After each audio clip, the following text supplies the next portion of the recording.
जान्हवीचा नवरा घरात येताच पॅडी कांबळेची मागितली माफी. बिग बॉस मराठीच्या 5व्या पर्वाचे अवघे काही दिवस शिल्लक उरले आहेत. या पर्वाचे काही दिवस उरले असून आता स्पर्धकांच्या कुटुंबियांची भेट ही बिग बॉसच्या घरात होताना पाहायला मिळते.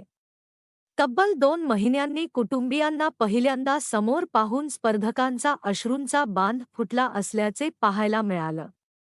सगळ्यांचे डोळे पाणावलेले दिसतायत, तसेच सगळेच जण आपापल्या कुटुंबियांना भेटण्यास उत्सुक असल्याचे पाहायला मिळत आहे.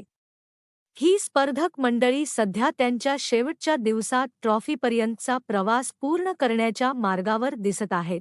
अशातच बिग बॉसच्या घरात कुटुंबियांचा सहवास लाभला याचे काही प्रोमो आणि याचा काही भाग प्रदर्शित करण्यात आला. नुकतीच बिग बॉसच्या घरात जान्हवी किल्लेकरच्या लेकाने आणि नव्याने एंट्री घेतलेली पाहायला मिळाली. तब्बल 2 महिन्यांनी जान्हवीला पाहून ती त्याला भरपूर मिठी मारून किस करू लागली. तर थोड्या वेळाने तिचा नवराही बिग बॉसच्या घरात आला.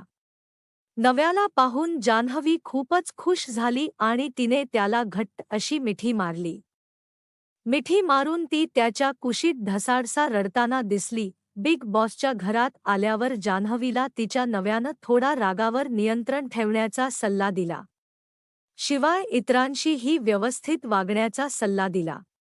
त्यानंतर सगळे स्पर्धक जान्हवीच्या नव्याला भेटू लागले. तेव्हा पॅडी भाऊंना बघून जान्हवीच्या नव्याने त्यांना मिठी मारली आणि त्यांची माफी मागितलेली पाहायला मिळाली. जान्हवीकडून चुका झाल्या आहेत, त्यामुळे मी माफी मागतो असं म्हणत त्यानं माफी मागितली. मात्र यावर पॅडीने समजून घेत म्हटलं की त्या वेळेला त्या घटना घडत गेल्या, मात्र मी वेळोवेळी जान्हवीला समजावले आणि तिने शांतपणे सगळं काही समजूनही घेतलं आहे. हे ऐकल्यावर जान्हवी आणि तिचा नवरा किरण किल्लेकरच्या जीवात जीव आलेला पाहायला मिळाला. जान्हवीने रागाच्या भागात पॅडी दादा आयुष्यभर अशी ओव्हर ॲक्टिंग करून थकले आहेत असं म्हटलं. यामुळे तिला सगळ्यांनी बोल लगावले.